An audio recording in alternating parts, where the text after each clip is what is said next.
Yes. तो sound कम कर लो। मेरे से इको हो रहा है क्या? अच्छा, नहीं तो इसी में है, इसीलिए शेयर करना पड़ रहा है इसी से। 12 नंबर रूल ये कहता है कि यहाँ पर जो आपका कॉमन नाउन है, इसको जब यूनिक रहता है, इसको बंद कैसे करें, इको हो रहा है बार बार। हम्म।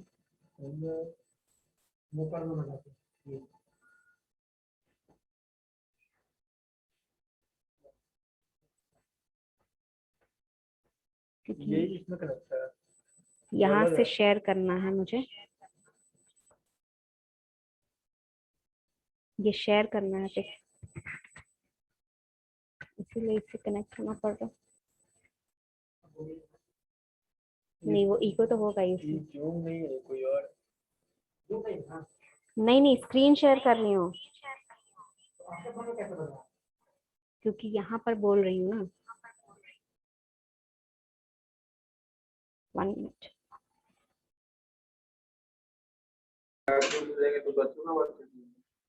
नहीं, ये इसमें से जाएगा।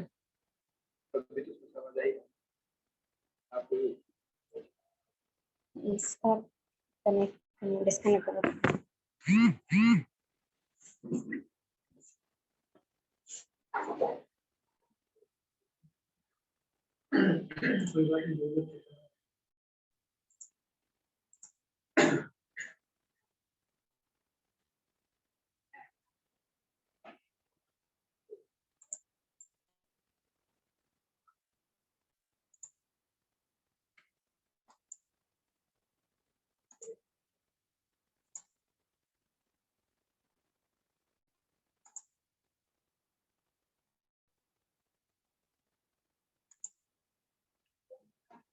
अभी आवाज आ रही है? इसमें से देखो, आवाज आ रही है?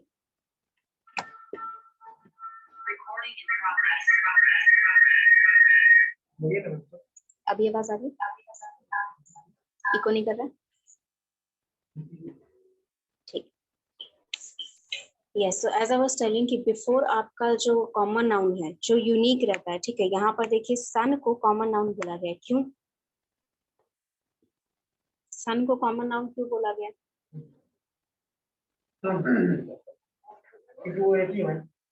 एक ही है तो कॉमन नाउन कैसे होगा?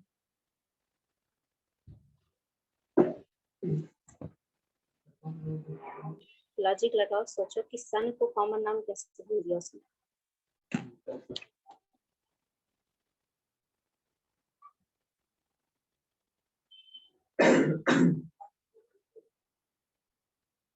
नाउन तो है ना मैम, नाउन तो है ही, नाउन का ही तो बारे में बात हो रहा है यहाँ पर। हाँ, तो ये द अर्थ है, द स्काई है, सब वही।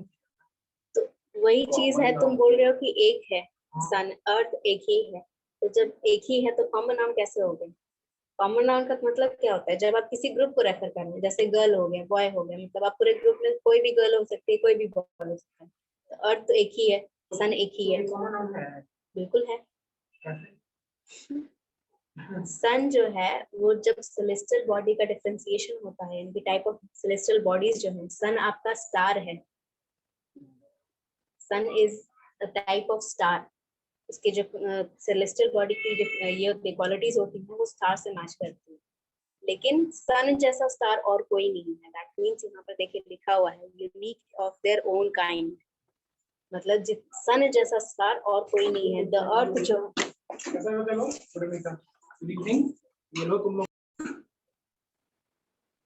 Yes, so as I was telling, बाद में खा लेना, अभी देख लो। द अर्थ है जैसे यहाँ पर, ठीक है, तो अर्थ क्या है? टाइप ऑफ प्लैनेट है ना, तो प्लैनेट अकेला अर्थ तो नहीं है, प्लैनेट तो और भी बहुत सारे, लेकिन अर्थ जैसा प्लैनेट और कोई नहीं है, इसीलिए they are unique of their own kind. इसीलिए यहाँ पर द लगाया गया, क्योंकि उन जैसा कोई नहीं है। Even though they are a part of, you can say group, एक ग्रुप के पार्ट हैं, एक मेंबर है। स्टूडेंट, कोई एक स्टूडेंट, अगर मैं अ स्टूडेंट बोलूँ, मतलब कोई भी स्टूडेंट हो सकता है, बट अगर मैं कोई पर्टिकुलर स्टूडेंट का नाम लेके बोल रही हूँ, दैट मींस मैं स्पेसिफाई कर रही हूँ कि मैं उसी बच्चे से बात कर रही हूँ। तो एक ही स्टूडेंट, कोई एक ही स्टूडेंट के बारे में बात कर रही हूँ, कोई पर्टिकुलर स्टूडेंट के बारे में बात कर रही हूँ, तो जहाँ पर्टिकुलर लग गया, जहाँ कोई चीज पर्टिकुलर हो गई, डेफिनेट होगी, तो वहां पर आपका द लगेगा। दैट मीन्स सन के जैसा कोई और स्टार नहीं है, इसीलिए वो पर्टिकुलर हो गया, इसीलिए वो डेफिनेट हो गया, तो इसीलिए द लगा है। अर्थ के जैसा कोई और प्लैनेट नहीं है, इसीलिए वो डेफिनेट हो गया, पर्टिकुलर हो गया। ठीक है, मतलब पर्टिकुलर है ना? हाँ, इस यहाँ पे पर्टिकुलर वाला बोला नहीं ना, कॉमन बोल रहा था इसलिए हाँ वही चीज, ये कॉमन नाउन ही है, बट ये यूनिक है, एक जैसा इसके जैसा और कोई नहीं है। जैसे एक स्टूडेंट को अगर मैं कंपेयर कर रही हूँ, ठीक है, तो इसके जैसा स्टूडेंट और कहीं आपको नहीं मिलेगा। उस चीज में जब आप कंपैरिजन कर रही हूँ, तो वो स्टूडेंट जो हो गया, वो पर्टिकुलर स्टूडेंट के आगे आप द लगा सकते हैं, उसका नाम अगर नहीं लिखेंगे तो वो द स्टूडेंट हो जाएगा, क्योंकि वो पर्टिकुलर और डेफिनेट के बारे में बात हो रहा है वहां पर। यहाँ एग्जाम्पल में भी देख लीजिए, एग्जाम्पल में क्या लिखा है, the sky is dark and the moon is shining. Moon again बहुत सारे मून होते हैं, ठीक है, Saturn has too many moons, Jupiter has too many moons, हर एक प्लैनेट का अलग अलग मून होता है, लेकिन हमारे पास एक ही मून है। ठीक है, so when we refer to a moon, that means our moon, इसीलिए वहां पर्टिकुलर है, इसीलिए द लगा है। यहाँ पे एग्जाम्पल बी में देखिएगा, द सी सीम्स काम, यहाँ पे द लगाया गया। एंड इसका भी एक फॉलो अप एग्जाम्पल है, क्या है, we go to see as sailor. यहाँ पर एक जगह द लगा है, एक जगह द नहीं लगा है। इसका क्यों हुआ है, क्योंकि जब हम पहला सेंटेंस बोल रहे हैं, यानी कि द सी सीम्स काम इनफ, काम टुडे, इसका मतलब कि कोई एक सी पर्टिकुलर है जिसके बारे में स्पीकर बोल रहा है। ठीक है, हो सकता है वो जिस सी के सामने खड़ा हो, या फिर उसने कोई कोई पिक्चर देखा हो, कोई मूवी में देखा हो, उस हिसाब से, यानी कोई एक पर्टिकुलर सी है, उसी के बारे में वो बोल रहा है कि वो काम है। ठीक है, नेक्स्ट सेंटेंस क्या है, we go to see as sailor. Sailor मतलब क्या होता है, सेलर का क्या मतलब होता है,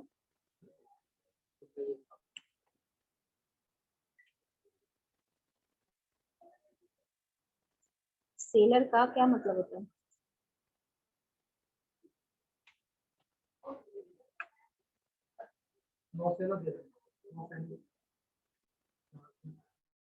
गूगल से क्यों सर्च करते हैं। सेलर मतलब वो जो शिप के मेंबर होते हैं या शिप चलाते हैं, ठीक है, या शिप पे जाते हैं। तो सेलर का मतलब कि आप शिप पे जा रहे हैं, तो आप जब शिप पे जाएंगे तो किसी एक पर्टिकुलर सी में जाके तो आप शिप नहीं जाएंगे, आप किसी भी सी में जाएंगे या किसी भी ओशियन में जाएंगे तो सी शिप से ही जाएंगे। दैट मीन्स आप किसी पर्टिकुलर सी के बारे में यहाँ बात नहीं कर रहे हैं। ये वाला जो सेंटेंस है, यहाँ पर कोई एक पर्टिकुलर सी रेफरेंस नहीं हो रहा है, यहाँ पर कोई भी सी में आप जाएंगे तो आप सेलर ही कहलाएंगे। अंडरस्टूड। तो जब सेलर कहलाएंगे किसी भी सी में, तो वहां पर ना अ लगने की जरूरत है, ना द लगने की जरूरत है, क्योंकि सिंगुलर भी नहीं यहाँ पर बताया जा रहा है। आप किसी भी सी में जाएंगे तो आप सेलर ही कहलाएंगे, वो ना पर्टिकुलर बता रहा है ना सिंगुलर बता रहा है। कहाँ फर्स्ट मिनट पे, मतलब जो सेंटेंस हम बना रहे हैं, ठीक है, मतलब सबसे पहले हम सी को रखना है, तो उससे पहले द लगाना है। यहाँ मीनिंग क्या कन्वे हो रहा है उससे डिपेंड करता है।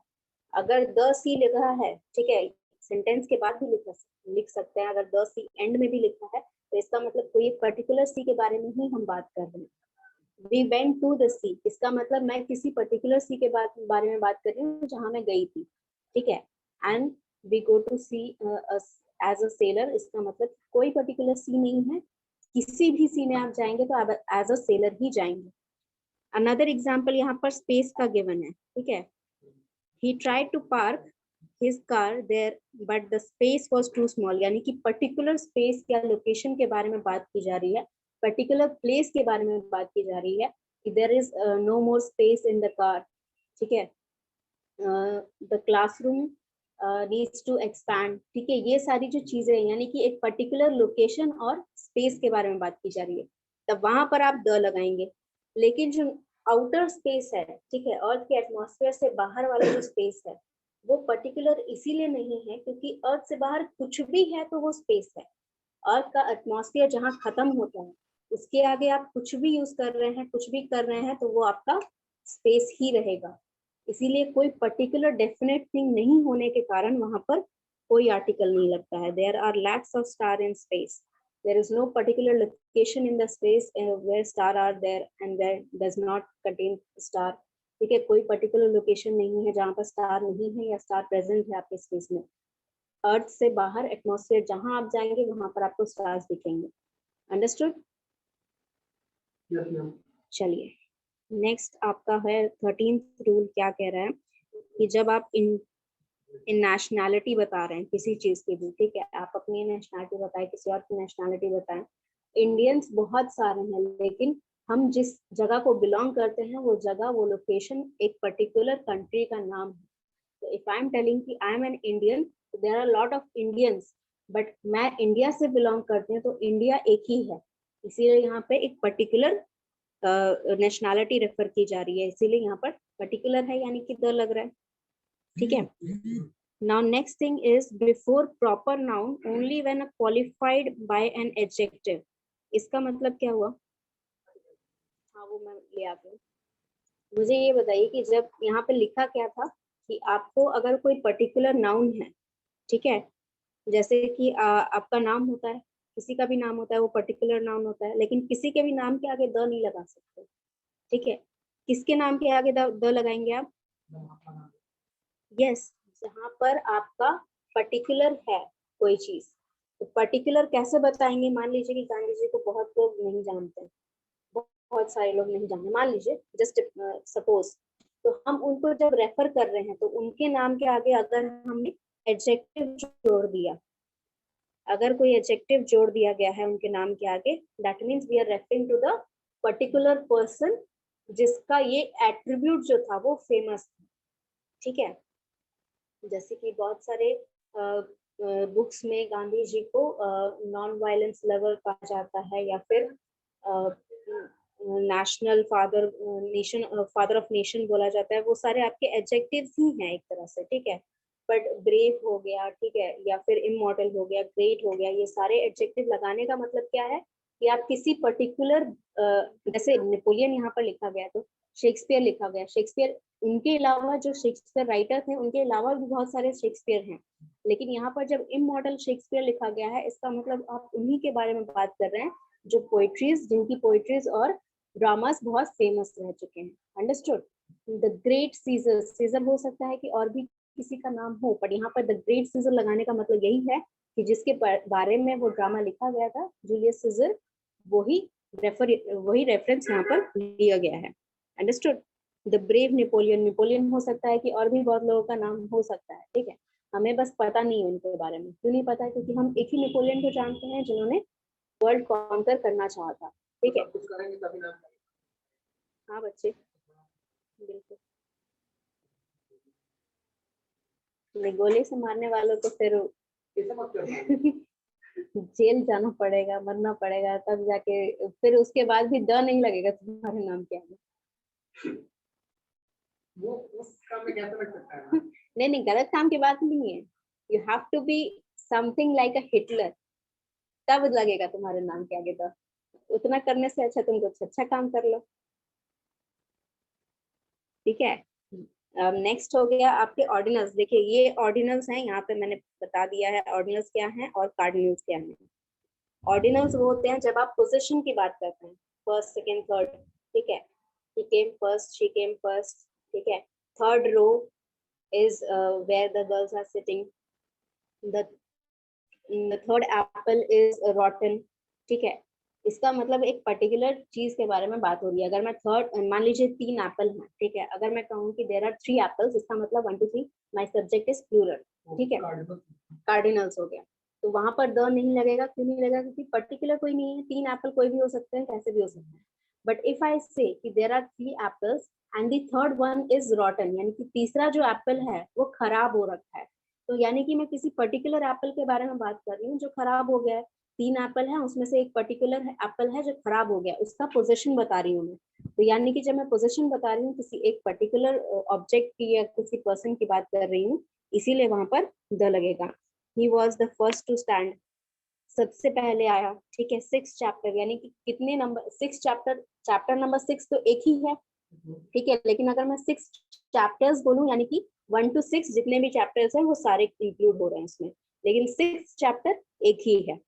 He was second to arrive, second नंबर पे कौन आया था? एक ही पता आया था जिसको ही से रेफर किया गया। तो यहाँ पर सब्जेक्ट का कोई पर्टिकुलर है हर एक सेंटेंस में, इसीलिए यहाँ पर द लिखा गया। समझ गए? ओके। नेक्स्ट इज जब आप म्यूजिकल इंस्ट्रूमेंट का नाम लिखते हैं या फिर किसी इन्वेंशन का नाम लिखते हैं, ठीक है। इन्वेंशन का नाम लिखने का मतलब है डिस्कवरी नहीं लिखेंगे, ठीक है। डिस्कवरी और इन्वेंशन में फर्क होता है। जो चीज पहले ही एग्जिस्ट कर रही है उसको बस आपने खोज लिया तो वो डिस्कवरी है।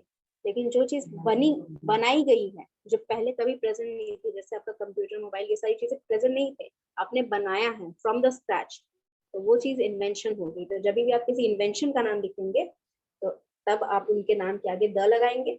जब आप कोई म्यूजिकल इंस्ट्रूमेंट का नाम लिखेंगे, the piano, the tabla, the harmonium, the flute, the guitar, the क्यों लगाते हैं यहाँ पर इंस्ट्रूमेंट के आगे? लॉजिकली सोचो। हम्म,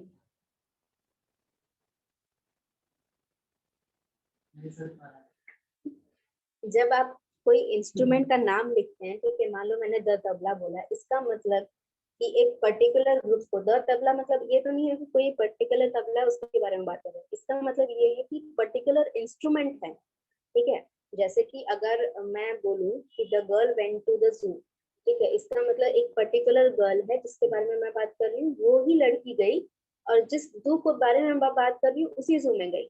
तो द लगाने का मतलब है कि पर्टिकुलर हो गया। अब तबला जो है वो एक पर्टिकुलर इंस्ट्रूमेंट का नाम है, ठीक है। आप पियानो को तबला नहीं बुला सकते, इसी वजह से वो एक पर्टिकुलर ग्रुप को रेफर कर रहा है, ठीक है। वो जो ग्रुप है, वो जो इंस्ट्रूमेंट है उसका नाम तबला है, वो जो इंस्ट्रूमेंट है उसका नाम हारमोनियम है, वो जो इंस्ट्रूमेंट है उसका नाम पियानो है। Because it is a name that is given to a particular instrument. एक पर्टिकुलर इंस्ट्रूमेंट है, भले उसका क्वांटिटी एक से ज्यादा हो, लेकिन वो एक ही पर्टिकुलर इंस्ट्रूमेंट का ही नाम है, इसीलिए वहां पर द लगा है। समझे? कोई डाउट? नेक्स्ट है आपका, जब आपका एडजेक्टिव जो होता है, एडजेक्टिव से पहले कोई नाउन अगर क्लास ऑफ पर्सन को रिप्रेजेंट करता है, क्लास ऑफ पर्सन मतलब वही हो गया जो हमने पढ़ा था, द पुअर, द रिच, ये पढ़ाया था ना मैंने नाउन में, तो वही चीज हो गया जब आप एक नाउन को रेफर करते हैं पूरे ग्रुप के लिए। तो खूब अच्छे। ये देखिए यहाँ पर एग्जाम्पल में है द यंग, ठीक है, the poor, the rich, the disabled, ठीक है। ये सारा मतलब एक पर्टिकुलर ग्रुप को रिप्रेजेंट कर रहा है, ठीक है। द पुअर का मतलब कौन? जो लोग पुअर हैं। द रिच मतलब जो लोग रिच हैं। द डिसेबल्ड मतलब वो लोग जो डिसेबल्ड हैं।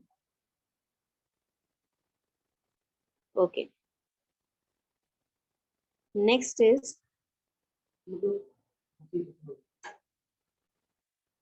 कोई डाउट नहीं? ठीक है। नेक्स्ट है आपका, जब आप कोई पर्टिकुलर सॉरी कॉमन नाउन को, एब्स्ट्रैक्ट नाउन को कॉमन नाउन का मतलब कॉमन नाउन यूज करके एब्स्ट्रैक्ट नाउन का मीनिंग कन्वे कर रहे हैं, यानी कि जो नाउन यूज होगा वो वर्ड कॉमन नाउन में आता है, ठीक है, लेकिन उसका जो मतलब हो रहा है, ठीक है, जो सेंटेंस में मतलब कन्वे किया जा रहा है, वो आपका एब्स्ट्रैक्ट नाउन रहेगा। एब्स्ट्रैक्ट नाउन कौन से होता है? एब्स्ट्रैक्ट नाउन कौन से होते हैं?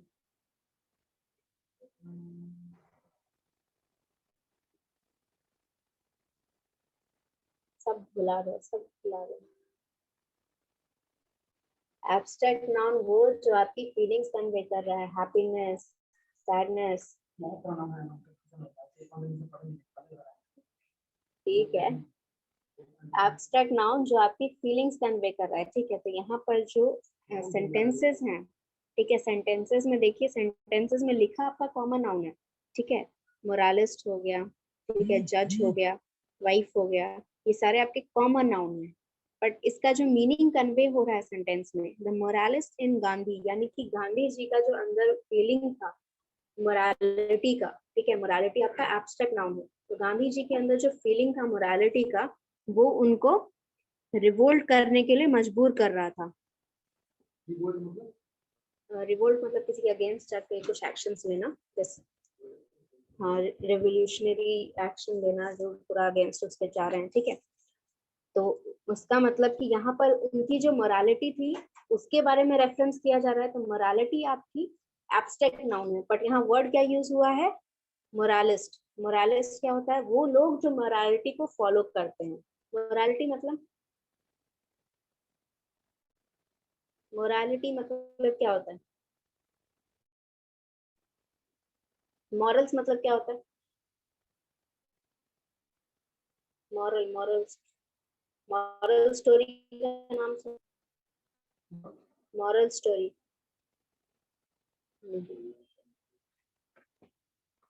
मॉरल स्टोरी मतलब कि वो कहानियां जो आपको कुछ सिखाती हैं, कुछ अच्छा चीज कैसे अच्छे बने, कैसे अच्छे काम करें। ठीक है, तो मोरालिटी मतलब वो फीलिंग जो आपको कन्वे करती है, जैसे आप कुछ गलत काम कर रहे हैं तो आपके दिमाग में रहता है कि ये गलत चीज है, मुझे नहीं करनी चाहिए, मैं सही काम ही करूंगा। वो होता है आपका फीलिंग, क्या होता है? मोरालिटी का। मोरालिस्ट वो लोग जो सिद्धांतों पे चलते हैं, उनको सिद्धांत कहते हैं। मॉरल मतलब सिद्धांत, ठीक है। वो लोग जो सिद्धांतों पे चलते हैं उनको मोरालिस्ट कहते हैं। अब लोगों की बात हो रही है तो कॉमन नाउन हो गया वहां पर, because there is a group of people who follow morals in their life. तो वो ग्रुप ऑफ पीपल क्या होगा? कॉमन नाउन हो गया। बट यहाँ पर मीनिंग किसका कन्वे हो रहा है? एब्स्ट्रैक्ट नाउन का, यानी मोरालिटी का मीनिंग कन्वे कर कर किससे कन्वे कर रहे हैं? मोरालिस्ट से कन्वे कर रहे हैं। नेक्स्ट जो सेंटेंस है उससे आपको ज्यादा समझ में आएगा। द जज in her prevailed upon the wife and she sentenced her husband to prison. यानी कि उसके बीच में ये कॉन्फ्लिक्ट चल रहा था कि वो एज अ वाइफ अपनी ड्यूटीज पूरी करके अपने हस्बैंड को बचाए, या फिर अपने एज अ जज, ठीक है, वो अपने करियर के हिसाब से जो गुनहगार है उसको सजा दे। ठीक है, तो ये जो दो फीलिंग्स है, बिकॉज जज और वाइफ जो है वो एक ही पर्सन है, तो जाहिर सी बात है कि वो पोजीशन है, उसका पोजीशन है, मतलब कॉमन नाउन है। ठीक है, लेकिन यहाँ मीनिंग किसका कन्वे किया जा रहा है? उस फीलिंग का। ठीक है, जज एज अ जज उसको क्या मॉरल्स वो फॉलो करती है, एज अ वाइफ वो क्या चाहती है, वो उसकी फीलिंग्स हैं जिसको कन्वे किया जा रहा है थ्रू कॉमन नाउन। ठीक है, नहीं समझ में आ रहा तो बोल दो फिर बाद में। देखो, मान लो कि वो कन्वे करनी है कि यू आर वेरी हैप्पी। ठीक है, अब मान लो कि कुछ गलत हो गया, ठीक है, दिन बहुत अच्छा जा रहा है लेकिन तुम्हारे दोस्त ने तुमको कुछ बोल दिया। ठीक है, तो इस चीज को अगर कन्वे करना है एक सेंटेंस में, तो तुम क्या बोल सकते हो कि एक तो हो जाएगा जब उसको एब्स्ट्रैक्ट नाउन की तरह ले रहे हैं, तो I am very abstract noun. अगर इसको कॉमन नाउन के थ्रू आपको ये मैसेज कन्वे करना है, the day was going very well,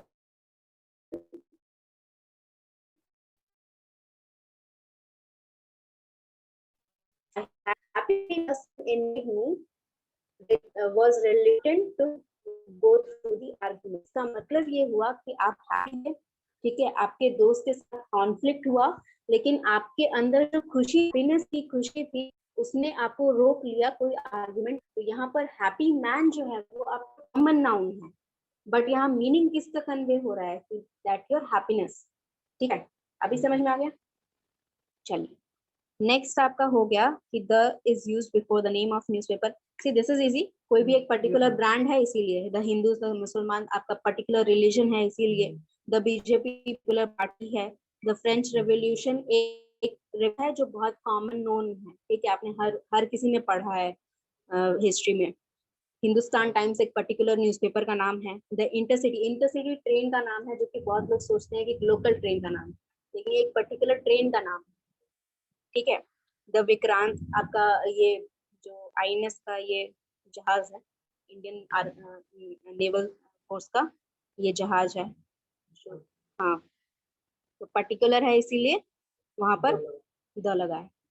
next दो तीन और रोल बच गए हैं, वो भी पढ़ा देते हैं। आ गया, यस।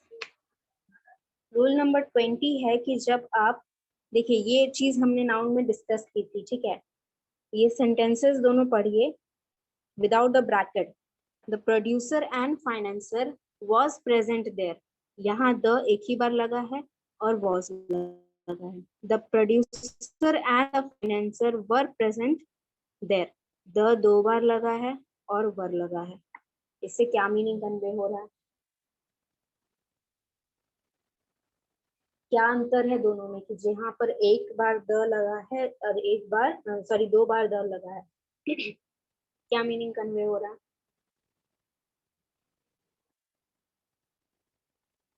मतलब इससे था ना,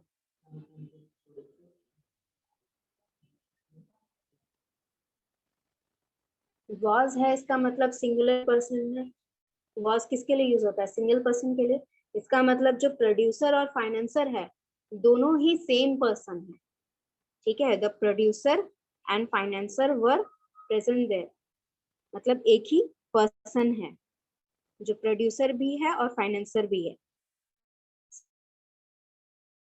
सेकंड में जहाँ वर किसके लिए यूज होता है? प्लूरल सब्जेक्ट के लिए। तो इसका मतलब प्रोड्यूसर और फाइनेंसर जो है वो दो डिफरेंट पर्सन है। ठीक है, एक प्रोड्यूसर है, एक फाइनेंसर है। और पहले वाले में क्या केस था कि एक ही बंदा है जो प्रोड्यूस भी कर रहा है, फाइनेंस भी कर रहा है। दूसरे केस में एक प्रोड्यूस कर रहा है, एक फाइनेंस कर रहा है। समझ में आया कि फिर से समझाऊं? दूसरा नाम क्या इधर लगा देंगे। हाँ, अगर दो पर्सन हैं, ठीक है, अगर कोई दो पर्सन है जो एक प्रोड्यूसर है एक फाइनेंसर है, तो दोनों के पोजीशन के आगे आप द लगाएंगे। अगर एक ही पर्सन प्रोड्यूसर भी है और फाइनेंसर भी है तो आप एक ही बार द लगाएंगे। And because your subject is singular तो आप वॉज यूज कर रहे हैं वहां पर। क्या इधर प्रोड्यूसर क्या प्रोड्यूसर पोजीशन है आपका। लगा देगा, हाँ, उसमें मेरे आगे ये लगा सकते तो प्रोड्यूसर बनोगे तो लग जाएगा, बिल्कुल लग जाएगा।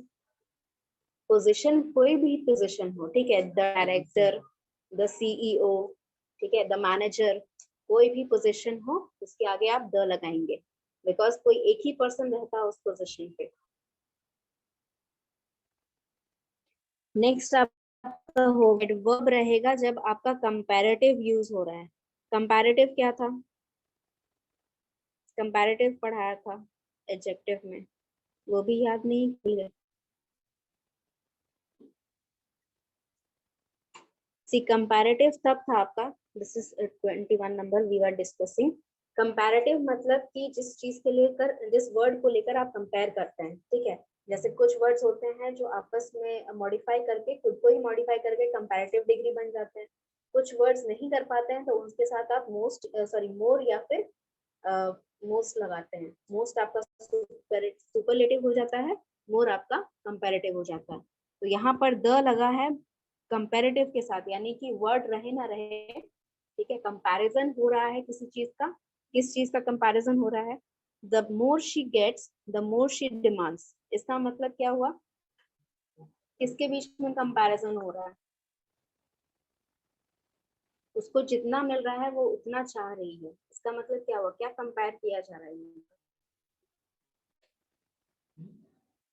उसको जितना मिल रहा है वो उतना ज्यादा चाह रही है, डिमांड कर रही है, उतना ज्यादा मांग रही है। मान लो अगर तुम एक कंपनी में सिलेक्ट हो गए, तुम टीम मेंबर हो, 4-5 लोगों की टीम है, उसमें तुम सिर्फ टीम मेंबर हो। 1 साल काम करने के बाद तुम जो टीम लीडर बने, ठीक है, और 2 साल काम करने के बाद तुम जूनियर मैनेजर।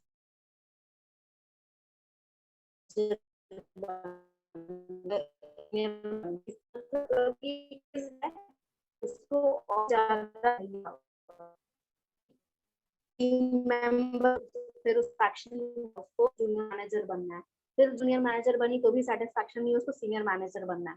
सीनियर मैनेजर भी बन गई तो उसके और ऊपर जो भी पोजीशन है उसको वो भी बनना है, तो उसके ये वो काम करती जा रही है। That means the more she gets the more she demands, यानी कि उसके जितना मिल रहा है उससे ज्यादा वो चाहती है और मिलना।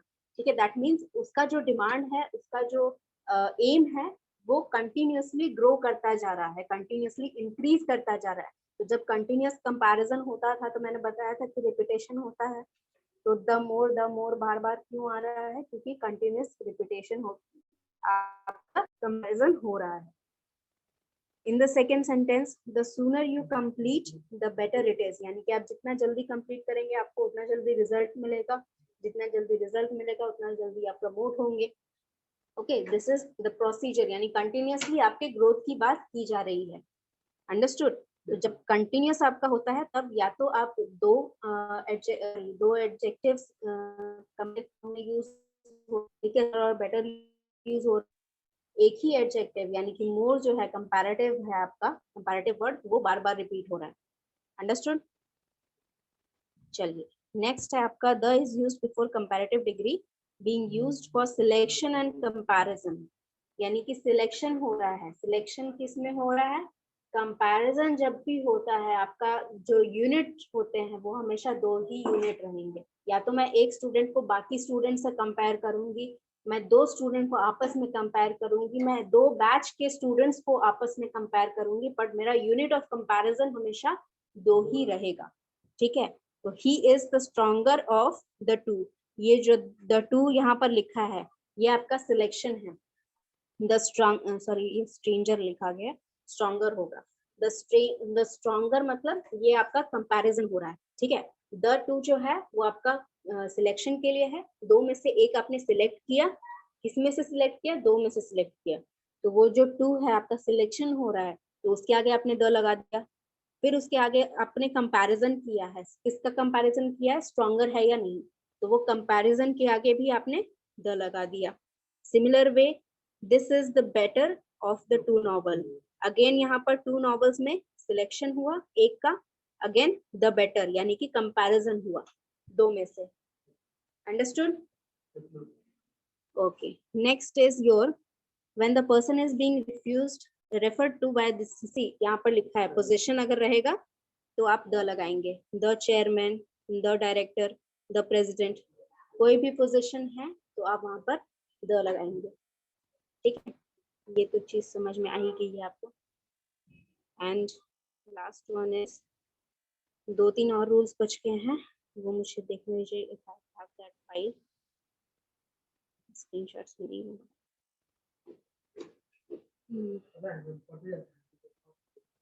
तो रिवाइज करते रहना पड़ेगा उसके लिए। ठीक है, कहाँ गया रूल नंबर 24? 24 रूल नंबर है, जब आप वहां पर when the thing referred is understood, इसका मतलब क्या हुआ कि आप जिस चीज के बारे में बात कर रहे हैं उस चीज के बारे में आप भी जानते हैं और जिससे बात कर रहे हैं वो भी जानता है। समझे? इफ आई एम सेइंग कि there was a student, he used to go outside without asking the teacher, so the student went outside without asking the teacher। यहाँ पे द स्टूडेंट लगने का मतलब ये हुआ कि मैं भी जान रही हूँ वो किस स्टूडेंट के बारे में बात कर रही हूँ, और जिससे बात कर रही हूँ उनको भी पता है कि मैं किस स्टूडेंट के बारे में बात कर रही हूँ। सो यहाँ पर एग्जाम्पल में गिवन है कि काइंडली रिटर्न द बुक, यहाँ पर जो बुक आपने ली है, ठीक है, जहाँ से भी बोरो की है वो आपको भी पता है कि किस बुक को रिटर्न करने के लिए बोला जा रहा है, और जो रिटर्न मांग रहा है उसको भी पता है कौन सा बुक आपने दिया है वो रिटर्न करना है आपको। Can U turn off the light, अब कोई एक पर्टिकुलर लाइट है जिसके बारे में यहाँ पर बात हो रही है, सिर्फ आपका जो स्पीकर है और जो राइटर है और जिसको ये सेंटेंस बोला जा रहा है उनको पता है कि किसके बारे में बात हो रहा है। हो सकता है कि पूरी स्टोरी से एक लाइन एक्सट्रैक्ट की गई है, तो स्टोरी अगर आप पढ़ेंगे तो आप रीडर हुए तो आपको पता रहेगा कि कौन सा लाइट के बारे में यहाँ पे बात हो रहा है। तो यहाँ पे पर्टिकुलर चीज है, आप भी जान रहे हैं और जो जिसने लिखी है उसको भी पता है कि किस लाइट के बारे में बात हो रहा है, इसीलिए यहाँ पर पर्टिकुलर है, इसीलिए द लगा है। कोई डाउट नहीं इसमें? नेक्स्ट इज कुछ फ्रेजेस हैं जहां पर आपका यूज होता है, ये कुछ फ्रेजेस हैं जो कि यहाँ पर गिवन है। कौन से फ्रेजेस हैं? अच्छा ये मिनिमाइज हो, ठीक है। कुछ फ्रेजेस हैं जहां पर ये यूज होता है। कैसे फ्रेजेस हैं यहाँ पर?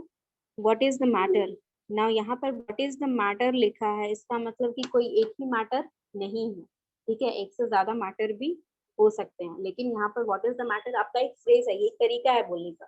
ठीक है, या फिर व्हाट इज योर प्रॉब्लम जब बोलते हैं, ठीक है, व्हाट इज द प्रॉब्लम या व्हाट इज योर प्रॉब्लम, इसका मतलब ये होता है कि क्या दिक्कत है आपको, वो पूछने का एक तरीका है। The structure of your sentence becomes like that.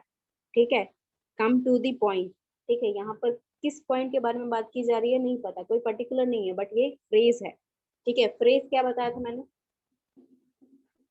Phrases बताया था मैंने, व्हाट इज फ्रेजेस?